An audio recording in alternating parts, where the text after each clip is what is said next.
మీకు తెలుసా రెడ్మీ మొబైల్స్లో ఇలా రెడ్మీ అని లోగో వచ్చి అక్కడే అలా స్ట్రక్ అయిపోయే కంప్లైంట్ ఒకటి ఉంది అని.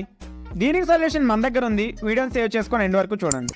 ఇక్కడ వీడియోలో కనిపిస్తున్నట్టు ఈ Redmi note 8 pro mobile only logo వరకు వచ్చి మళ్ళీ రీస్టార్ట్ అవ్వి అలానే లోగోలో రిపీటెడ్ లూప్లో ఉంటుంది. ఈ కంప్లైంట్ వచ్చినప్పుడు కొంతమంది power button complaint or battery complaint ఏమో అని అవి చేంజ్ చేస్తుంటారు. బట్ అది యాక్చువల్గా మదర్ బోర్డ్లో CPU ఆర్ EMMC కంప్లైంట్. ఈ రెండు ఐసీలో ఏది కంప్లైంట్ ఉంది అని తెలుసుకోవడానికి one after one CPU and EMMC రీవాల్వ్ చేసుకోవాల్సి ఉంటుంది.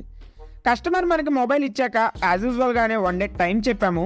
బట్ మనకు కాల్ చేసి బ్రదర్ రేపు నేను అర్జెంటుగా ఊరు వెళ్తున్నా, ఎలా అయినా ఈరోజు కంప్లీట్ చేయండి అంటే అదే రోజు నైట్ మిగతా వర్క్స్ అన్ని పక్కన పెట్టేసి వెరీ నీట్గా CPU అండ్ EMMC రీవాల్వ్ చేసేసరికి 11కి స్టార్ట్ చేస్తే నైట్ 12:30 అయిపోయింది.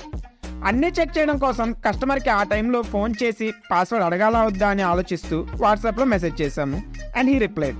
ఫైనల్లీ మొబైల్ వర్కింగ్ కండిషన్లో